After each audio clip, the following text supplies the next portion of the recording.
देवरिया पथरदेवा विधानसभा के तरकुलवा बाजार में समाजवादी पार्टी की पीडीए चौपाल ने सियासी माहौल को गर्म कर दिया। हजारों की भीड़ ने इस आयोजन को एक जनसभा का रूप दे दिया। मंच से सपा नेताओं ने केंद्र और राज्य की भाजपा की सरकार पर जमकर निशाना साधा।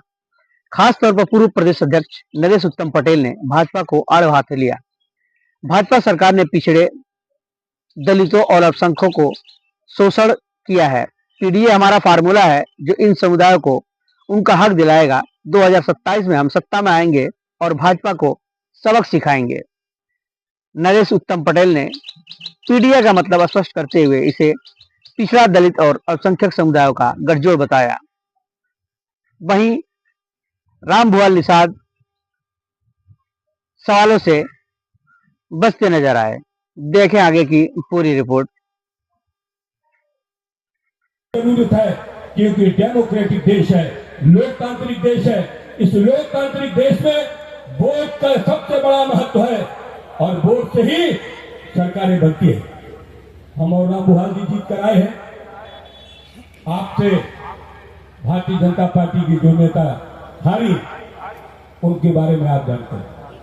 मैं भी परवेज आलम मेरे क्षेत्र में गए थे। मैं भी चुनाव भारत के एक केंद्रीय मंत्री के सामने लड़ा। पूरी भारतीय जनता पार्टी अपने धरना सीटों का इस्तेमाल करते हुए मेरे सामने उसे उतारा और उस केंद्रीय मंत्री को हमारे फतेहपुर की जनता ने नकारा और मुझ जैसे किसान के बेटों को भारत की पंचायत में पहुंचा।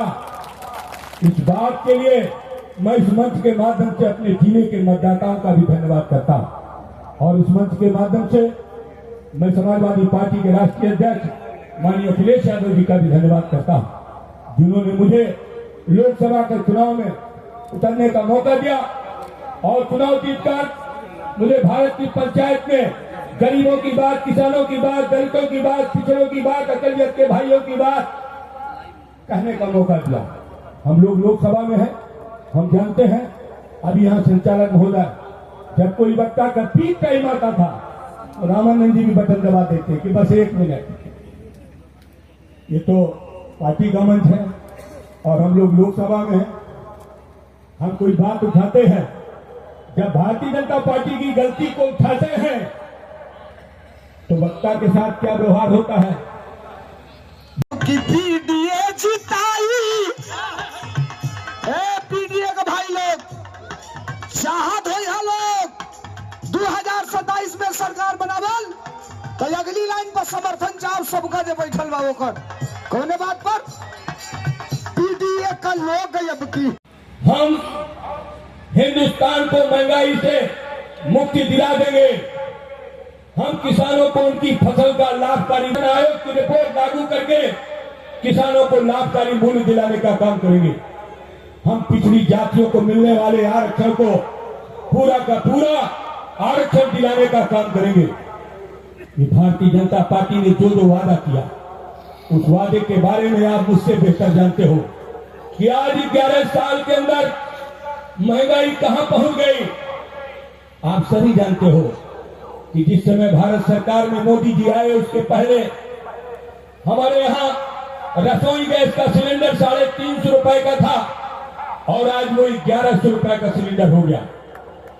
हमारे देश में उस समय डीजल का दाम 43 रुपए लीटर था, आज 87 रुपए लीटर हो गया।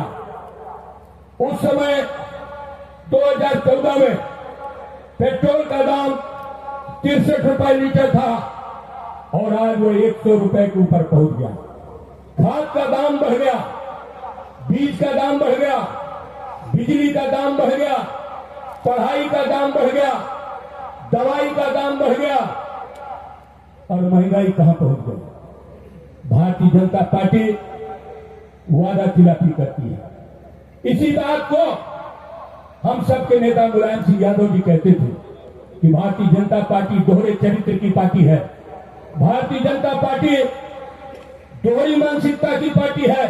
भारतीय जनता पार्टी के लोग जनता के बीच में कुछ कहते हैं और सरकार में आने के बाद काम भेजा और लिखित में उनके अपने निजी सचिव के माध्यम से कि आपको परवेज आलम के द्वारा आयोजित पीडीए महासम्मेलन में जाना है।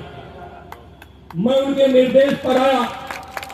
ये अलग बात है कि परवेज आलम और उनके पिता से मेरा पारिवारिक संबंध रहा, और मैं इस बात के लिए भी धन्यवाद देने आया कि परवेज आलम यहां से 650 किलोमीटर दूर मेरी लोकसभा में अपने कई साथियों को लेकर गली गली में मेरे लिए वोट मांगा और मुझे जिताकर यहां लाकर खड़ा किया। मैं उन सभी साथियों का जो मंच पर हैं, जो नीचे हैं या यहां उपस्थित नहीं है, जिनका मुझे आशीर्वाद मिला, जिनका मुझे सहयोग मिला, जिनकी मुझे दुआएं मिली, उत्तम पटेल जी का इस कार्यक्रम में, इस पथरदेवा विधानसभा के पीडीएम महापंचायत के कार्यक्रम में ये ताकत बढ़ाने का काम किया है। आदरणीय नरेश उत्तम पटेल जी ने एक सम्मान बढ़ा। सपा ने पीडीए फार्मूले पर चलकर 2024 शानदार प्रदर्शन किया था। क्या 2027 के चुनाव में इस रणनीति में कोई बदलाव किया जाएगा कि उसी पर चलेगी? उसी रणनीति पर चलकर उससे बेहतर रिजल्ट आएगा इस बार 2027 में। पीडीए में अल्पसंख्यक, पिछड़ा और दलित हैं। क्या 27 के चुनाव में अगड़ी जातियों को इसमें जोड़ा जाएगा? तो अगड़ी जाति के लोग भी जुड़े हैं, कैसी बात कर रहे हैं? सभी वर्ग के लोग पीडी में शामिल हैं। जिनको पीड़ा है, जिनको तकलीफ है, सब पीडी है। बुलंदशहर में और अलीगढ़ के बॉर्डर पर बुलंदशहर जा रहे थे आपके रामलीलाल सुमन जी, डेलीगेशन जा रहा था दलित परिवार से मिलने के लिए। प्रशासन ने रोक दिया है। समझ में आ रहा है कि करणी सेना का जो है विरोध था और पथराव वगैरह भी हुआ है। क्या कहेंगे? दुर्भाग्यपूर्ण है, ऐसा नहीं करना चाहिए करणी सेना को। अगर रास्ता रोक रहे हैं तो लोकतंत्र की हत्या हो रही है। किसी के दुख में नहीं पहुंचने देंगे, तो ये तो दुर्भाग्यपूर्ण बात है। पहलगाम आतंकी हमले में शुभम द्विवेदी की हत्या हो गई है। पार्टी डेलीगेशन गई थी कि नहीं? ये हमारे राष्ट्रीय अध्यक्ष जी के संज्ञान में आएगा तो निश्चित। इस पे कह रहे हैं कि पार्टी के लोगों से कहेंगे कि चाहे उनके परिवार से हमारा कोई संबंध नहीं। एक वीडियो वायरल हो रहा है। तो राष्ट्रीय अध्यक्ष जी जो कहेंगे उसी बात को हम भी फॉलो कर रहे हैं। मेरा उनके विचार से कोई अलग विचार नहीं है। देश में एक पक्ष होता है, विपक्ष होता है, और पक्ष और विपक्ष के बीच में संवाद होता है, और संवाद से ही कुछ लोकतंत्र में अच्छा निकलता है। लेकिन भारतीय जनता पार्टी का विश्वास लोकतंत्र पर नहीं है, तानाशाही पर है, पूंजीवाद को बढ़ाने में है, और इस देश की आर्थिक स्थिति को चौपट करने में है। इसीलिए इस देश में आप देख रहे होंगे, जब 2014 में मोदी जी आए, उसके पहले हमारे देश में रुपए की वैल्यू क्या थी? रुपए की वैल्यू क्या थी? $1 उस समय 63 रुपए का था।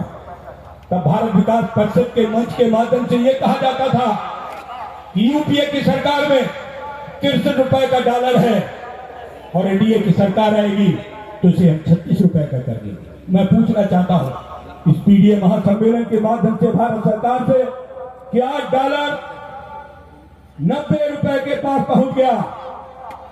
आपका वादा खिलाफी हो गई। हमारे देश की जब रुपए की वैल्यू लगातार गिरती जाएगी तो देश की आर्थिक स्थिति कहां बन सकती है? कभी भी सदन के अंदर मुद्रा की कीमत के बारे में बहस नहीं होती। अगर समाजवादी पार्टी चाहती